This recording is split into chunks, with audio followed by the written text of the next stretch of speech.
Welcome to Daily Sourdough. Some of you have asked, how do you increase the size of your starter? And that's a really great question because sometimes you need more starter. So I know some people, they just keep a tiny amount of starter and maybe they'll only use it periodically and they'll keep it dormant in the refrigerator, or sometimes they'll just use up the, almost the entire thing and just leave a scant quarter cup remaining. I, on the other hand, since I use it so often, I keep my starter in this big crock, and generally it's full because I know I'm going to be using a lot of starter on a regular basis. There are different size crocks you can use. This one holds about 2 cups, which is a good amount, but sometimes I want even more than what this crock can hold. And this is how I increase my starter.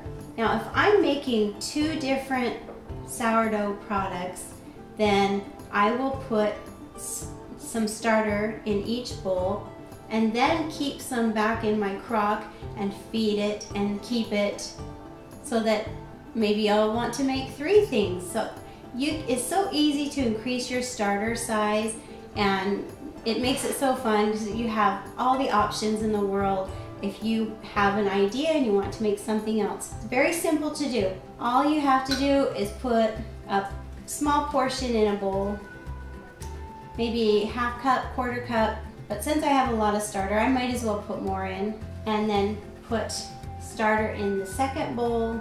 And now, as you see, I still have starter in my crock as well. So now I have the potential of growing my starter 3 times. And also, I have different flours here. So maybe you want a starter with whole wheat flour. Maybe you want one with just all-purpose white flour.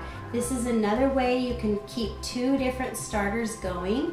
Maybe I'll have my whole wheat starter in this and my white starter in this crock, because you just want to make different products with different flours. Right here I have stone ground white hard wheat that I just ground today, and I like using the hard white wheat because it has a higher protein content, which is good for making breads. The soft white wheat is great if you're making pancakes and waffles and cakes, but the hard white wheat is great for breads. So I'll just add a cup of the white hard wheat to the starter. Just feed it as usual. Have roughly half cup of water and mix that together.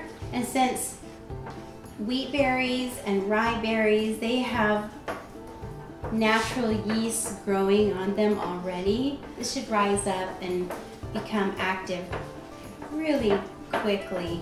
And as you can see, this is going to make a lot of starter, which is great. It's just what I wanted. Now all you have to do is cover that and let it bubble up, and you have a whole wheat starter. Then add to this one, I'll just add some white all-purpose flour. I'll add half cup of water. Mix that together. By tomorrow, both of these will be ready to go. But that's because my starter was already very active. If your starter was sluggish straight out of the refrigerator, it might take a couple of days to really get your new starter active.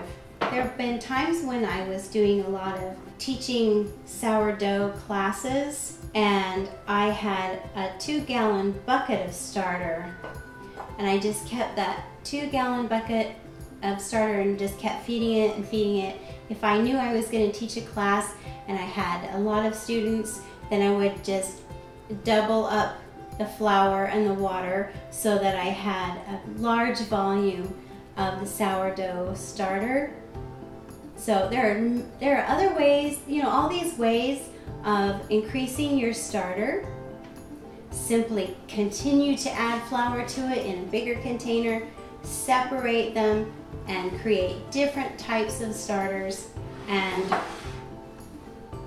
now I have 3 starters to work with.